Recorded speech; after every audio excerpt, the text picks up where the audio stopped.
hormone. The end of puberty. When puberty is officially over, when you've quit producing growth hormone. For most people, believe it or not, that can be anywhere from 18 to 25, anywhere in there. And what signals growth hormone to stop producing, for you to stop producing growth hormone is production of either testosterone or estrogen. As your gonads reach full maturity and are kicking out plenty of sex steroids, growth hormone production ends. Thyroid stimulating hormone. Growth hormone. Wait a minute, let me go back one more thing. Growth hormone also contributes to your ability to metabolize sugar more efficiently, so it increases your metabolic rate. And as a result, we all know there's that point in time where we just can't eat as many calories as we used to. We have to start giving up some calories. So, thyroid stimulating hormone affects your thyroid. So what it will do is essentially cause your thyroid to produce two other hormones, T3 and T4, triiodoiodine and tetraiodоiodine. Your thyroid is your iodine sink, so to speak. If you take in iodine, it will all be sucked up by your thyroid and it will be used there. If you suck up radioactive iodine like I used to, it will just kill your thyroid. So, yeah. Iodine is critically important for you, by the way. It's one of two molecules that the government regulates. You all get iodine in your diets because of the government. Anything in this country, with the exception of sea salt and kosher salt, that is called salt, must have iodine added to it. And as a result, we've eliminated most thyroid problems by having iodine added to your salt. So it's good for you. ACTH, adrenal corticotropic hormone, is released by the anterior pituitary, has its actions on the adrenal cortex, where you produce a lot of steroids involved with mineral control in the form of ions, and inflammation and healing and such. So the cortisols, corticosteroids, etc. And then let's go to prolactin next, and then we'll come back to FSH and LH. Prolactin stimulates the breasts to produce milk. So if prolactin levels are up, you produce milk. If prolactin levels are down, you don't. Frequently, women who have trouble lactating after giving birth or don't produce enough milk have low prolactin levels. And then you have follicle stimulating hormone and luteinizing hormone. In females, these two, and it's showing both, going to both. These two in the ovary lead to ovulation. In males, these two in combination are associated with the production and release of testosterone and the production and release of sperm. So they're both really important. Well, let's tell you about that. They're all really cool molecules. There's a lot going on there.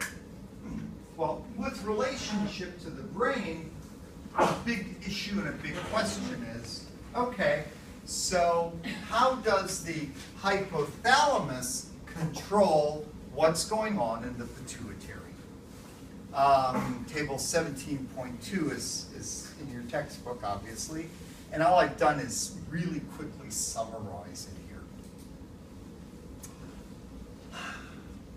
Adrenal corticotropic hormone is produced by the pituitary. The hypothalamus, there are two molecules, corticotropic release hormone and vasopressin. Both of those will stimulate the production of ACTH.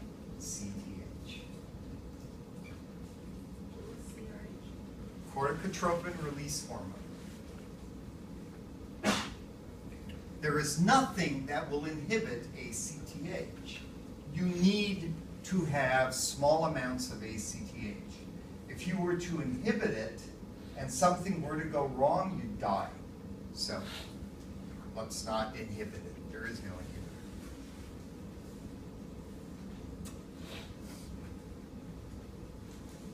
Thyroid stimulating hormone. Okay, so that's going to stimulate the thyroid. We have thyroid release hormone, or thyrotropin release hormone. This release by the arcuate causes the pituitary to release TSH. Somatostatin, or growth hormone inhibitory hormone, inhibits it.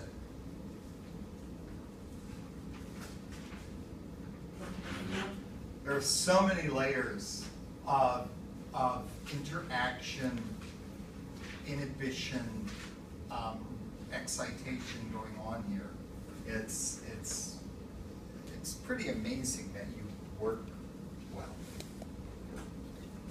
Growth hormone. Growth hormone release hormone from the hypothalamus affects the pituitary to release growth hormone. Growth hormone inhibitory hormone, or somatostatin, inhibits growth hormone. So now all of a sudden you start to see why when you inhibit growth hormone, you also inhibit thyroid stimulating hormone. So your metabolic rate drops when you quit growing. These are both affected by sex steroids. These are both. This is affected by sex steroids. Prolactin. Prolactin release hormone, thyroid release hormone, or thyrotropin release hormone, and then prolactin inhibitory hormone and dopamine.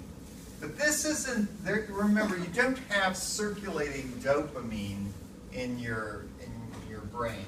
This is dopamine that's more likely released elsewhere in, you remember the arcuate releases a little bit of dopamine. So it's released within the hypothalamus and has its effects. What does the PIH stand for? Prolactin inhibitory hormone. And then we have luteinizing hormone, follicle stimulating hormone. Years ago, the only molecule that was described was luteinizing hormone release hormone, and then it was seen that it causes the release of follicle stimulating hormone. So this is the name you should know: gonadotropin release hormone. This is a really important molecule. If you have low amounts of this molecule, if you have a pituitary or a hypothalamic tumor, you'd be sterile. So, gonadotropin release hormone. It really is kind of a cool and wild molecule.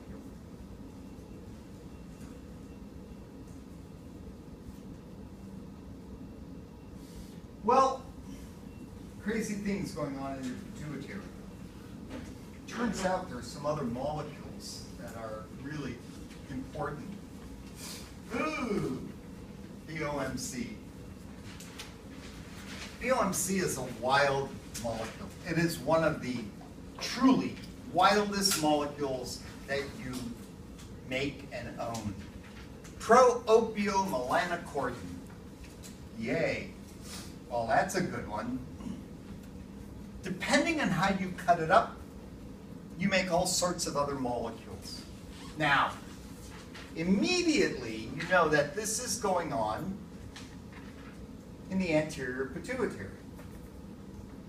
Even though most of these things you haven't even seen before. But this you have. ACTH, adrenal corticotropic hormone. That is an anterior pituitary molecule. MSH, the MSHs affect melanocytes and melanin. That's involved in part with a couple of interesting pigment problems. We're going to look at that in a minute. Lipotropin, lipo, referring to lipids. Tropin, lipid metabolism. Oh, those are molecules involving lipid metabolism. Oh yay, beta endorphin. Have we seen that before? Yep. Here's where you make it. You take a molecule that would be utilized in lipid metabolism, you chop it up, you end up with another lipid metabolism molecule and beta endorphin. Hooray! So we're going to go through these. You don't have to know any of the amino acid stuff in here. But it's really, it's cool. It's just kind of neat stuff. So, the MSH group, melanocyte stimulating hormone, not involved with your ethnic skin color. But it is involved with skin color changes due to some disease processes and during pregnancy. What most people don't realize is that some skin sections on a pregnant woman change color. For instance, this midline area typically becomes very dark on a woman, and it's due to these changes. So, CLIP is a corticotropin-like intermediate protein. It's involved with your brain immunity and sleep. Huh. Go figure. Immunity and sleep. Oh, when you get sick and when you have brain problems, your sleep changes tremendously. There's a connection. Lipolysis and steroidogenesis, the lipotropins. So there's a lot happening with lipotropins.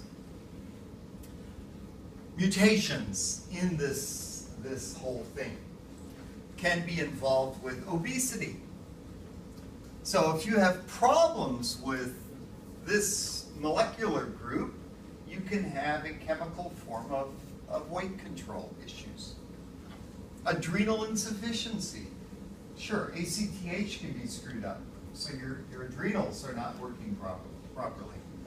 Red hair. Whoa, okay, so you're a redhead because of a mutation. Happens.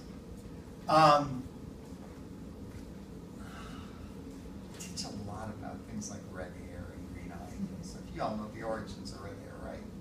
We talked about that, didn't we? No, that was anatomy. Yeah. If you are a redhead, if you have redheads in your family, in your ancestry, you have some ancestor who was a Viking. They spread red hair all through the Mediterranean world and through Scandinavia and Russia and Ireland and the Shetlands and all those places. So, skin pigment problems with light-skinned individuals. If you have a very light skin color, you tend to have additional skin pigment issues and problems. One of them is you won't do enough UV filtering, so it might be associated with increases in skin cancer in light-skinned people. But you see this relationship, skin pigment problems, red hair pigment, bang. Those, typically people who are natural redheads are also fair-skinned. So, you have quite an array of feedback. This is one example. So in this case, you produce cortisol. Cortisol is a very interesting molecule. Cortisol is one of your stress molecules, one of the molecules involved with inflammation, with problems in general, anything involving inflammation,